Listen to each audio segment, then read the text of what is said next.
Continuando con la exposición, soy el alumno Olivera Quispe Diego Raúl. Bueno, la piedra. En la construcción, la piedra es considerado como un material que tradicionalmente se utiliza para la ejecución de distintos elementos en la composición de las edificaciones. En primer lugar, se utiliza para la cimentación de elementos estructurales. Las piedras se clasifican en sillares. Se extraen de la cantera ya labradas con parámetros planos y escuadra. La cara del sillar que queda en un plano horizontal se denomina hecho, las que quedan en plano vertical. Soga, que es la de mayor dimensión, y tizón, la menor tamaño. La unión de las sillares se realiza mediante argamasa o simplemente mediante la colocación de las piezas a huesos, es decir, sin material de unión. El sillarejo, pieza de piedra más pequeñas que las sillares, procedentes también de la cantera o labrada, asimismo con parámetros planos y a escuadra. El término de sillarejo se aplica principalmente a las piedras que, a diferencia de los sillares, pueden manejarse con una sola mano. Piedras de mampostería, que son todas aquellas piedras de cantera que no pueden escuadrarse, también se llaman piedras de mampostería, aquellas que se extraen de los ríos o se encuentran de las superficies de la tierra. Diferentes tipos de rocas que se encuentran son rocas ígneas o rocas magmáticas, formadas por el enfriamiento del magma al interior de la Tierra o en el momento en el que el magma brota a la superficie. Los minerales que más se encuentran en estas rocas son los silicatos, el cuarzo y los feldspatos, las micas, los piroxenos, los anífeboles y el olivino. Dentro de las rocas ígneas, las utilizadas para la construcción son el granito, que es un componente fundamental de la corteza continental, una roca muy común. Tiene varias aplicaciones en la construcción debido a la abundancia, firmeza y acabado estético. Suele ser utilizado en la elaboración de adoquines, grava, acabados de piso, fachadas de cocina, baño y chimeneas. El basalto, que es una piedra dura de grano fino que se rompe con dificultad. Esta piedra se utiliza en la construcción para el afirmado de las vías de los trenes.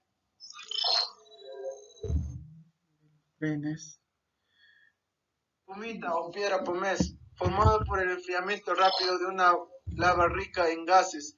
La pumita es abundante en zonas volcánicas y se utiliza para los cimientos de las viviendas tradicionales y para los muros construidos con el fin de detener la tierra o dividir las propiedades. La diorita, que es una piedra suave utilizada en la construcción como un agregado ornamental en la encima de las cocinas. Ya, las rocas sedimentarias o rocas compuestas. Las lajeas o es una roca plana, lisa o poco gruesa, la cual se utiliza para pisos, fachadas de paredes y chimeneas por ser resistente al calor y por tener un buen acabado estético.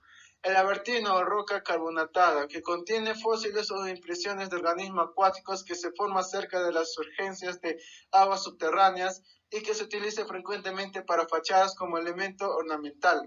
La caliza, que es una piedra constituida principalmente por carbonato cálcico, siendo útil como grava para caminos en zonas de alta humedad y para la mampostería y sellería, fachadas, elementos de ornamentación. Concreto es fabricado de la cal y de cemento. Las areniscas, que son de tipo ditrítico de color variable que contienen clastos del tamaño de la arena. Después de las lutitas, son las rocas sedimentarias más comunes en la corteza terrestre. Bueno, las rocas metamórficas. El mármol, que es una de las rocas más codiciadas en la construcción. El mármol se ha utilizado desde la antigüedad en prácticamente todos los aspectos de la construcción, desde los cimientos hasta los elementos ornamentales finísimos, siendo una roca muy dura, cobra un brillo perfecto al ser pulida. El mármol puro es totalmente blanco. La pizarra es una roca constituida por minerales laminares muy finos de estructura hojosas con las capas claramente marcadas. Se presta para la obtención de placas planas impermeables de escaso grosor, de las cuales se emplean en la mampostería para los cubrimientos de exteriores e interiores. Los gneises es una roca metamórfica compuesta por los mismos minerales que el granito, cuarzo, feldespato y mica, pero con orientación definida en bandas con capas alternas de minerales claros y oscuros. A veces presentan concreciones feldespáticas distribuidas con regularidad, denominándose en ese caso gneises ocelados. Bueno, la patología de los suelos. De acuerdo con las características específicas de los suelos, la patología de la construcción serán también específicas. Tales características deben ser consideradas suficientemente en el diseño de la construcción, cálculo y el sistema constructivo a fin de prevenir las patologías que surgirían de ellos. Los suelos colapsables corresponden a algunos tipos de suelo limo-yesiférico o limo-arenoso, de naturaleza metastable. Los efectos de este colapso pueden manifestarse en forma de asentamientos bruscos del terreno de carácter sestimétrico hasta decimétrico. En ocasiones pueden darse asentamientos de algún metro y en casos extraordinarios de decenas de metros. La estructura de estos suelos es abierta y floja, como corresponde a la naturaleza limosa de sus partículas y a su origen. Los espacios entre huecos en las partículas que los forman son ocupados total o parcialmente por partículas más finas y por débiles cementos yesiféricos o carbonáticos. Estos cementos proporcionan cierta cohesión estructural entre partículas y un mínimo de capacidad resistente.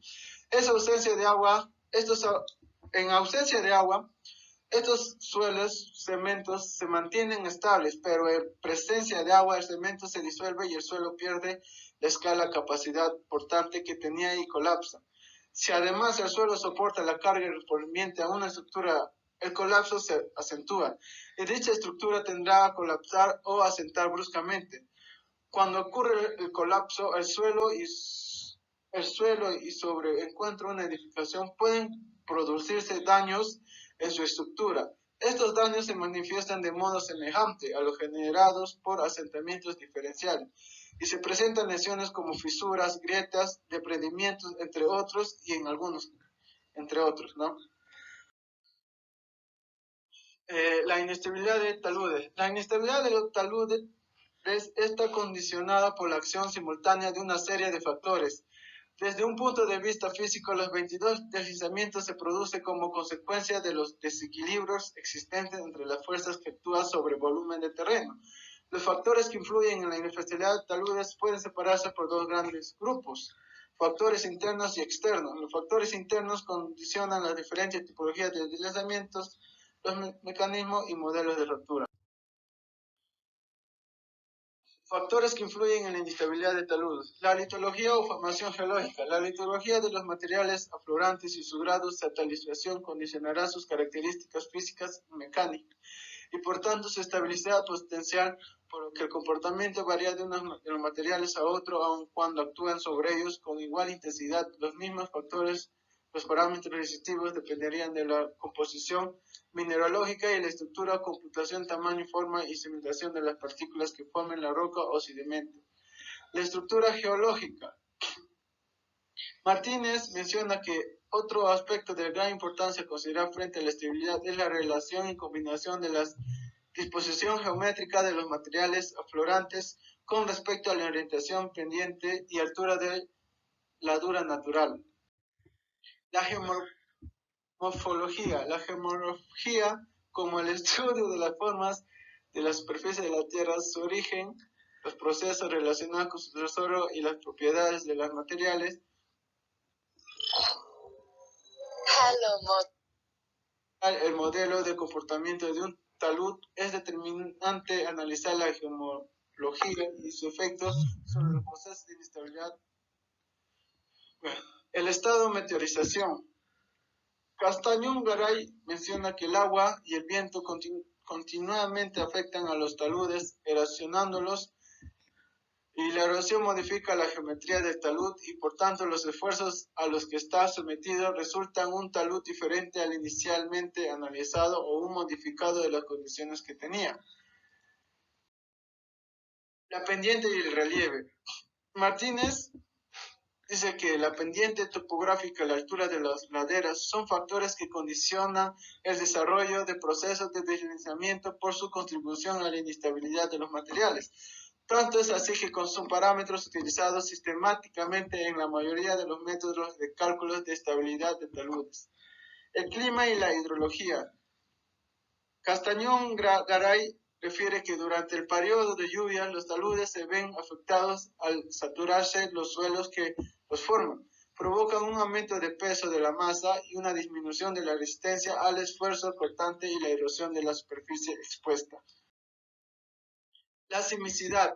Castañón Garay dice que los sismos suman fuerzas dinámicas a las fuerzas estáticas actuantes a las que están cometido un talud, provocando esfuerzos cortantes dinámicos que reducen la resistencia al esfuerzo cortante, debilitando al suelo.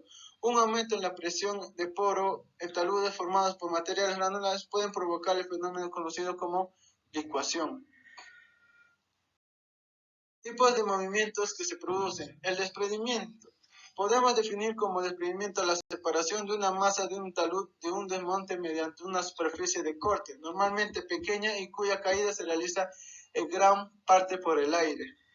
Vuelcos. Este tipo de instabilidad solo se presenta en medios rocosos e implica rotación de una masa en forma de columna o bloque sobre una base bajo la acción de la gravedad y otra fuerza como la presión que ejerce el agua presente en las discontinuidades. El vuelco por flexión. Aparecen rocas con un sistema de discontinuidades en forma vigas en voladizo que se doblan hacia adelante rompiendo por flexión. Este movimiento es caracterizado en filitas o en pizarras finamente estratificadas. Desplome. La masa sorprendida produce un movimiento de giro brusco provocando la rotación en su base externa. Se produce normalmente en bordes en acantilados rocosos. Deslizamientos. Deslizamientos rotacionales tienen lugar a lo largo de una superficie de deslizamiento interno de forma circular o cóncava alrededor de un eje paralelo al talud. Se pueden diferenciar tres tipos de funciones de la talud que son origen: superficie de rotura de talud cuando se rompe por encima de su pie, rotura de pie de talud, superficie desde el pie de talud hasta por encima de la base, y rotura de talud si la rotura queda por debajo del pie del talud. El deslizamiento transnacionales. En este tipo de movimiento, el terreno se desplaza hacia afuera y abajo, mediante superficie plana o ligeramente ondulada, en la que aparecen pequeños movimientos de rotación, como resbalamientos, deslizamientos en cuña, corrimientos, deslizamientos de rubios. Extensiones laterales. Dentro de este tipo de inestabilidad del terreno podemos diferenciar dos tipos: fracturación y extensión de material compactado debido a la licuefacción de sedimentos arcillosos, y movimientos sin zonas basales de sillas o flujoplásticos. Movimientos muy lentos que afectan sobre todo a litologías blandas y deformales como arcillas húmedas. Gracias. Le doy pase a mi compañero.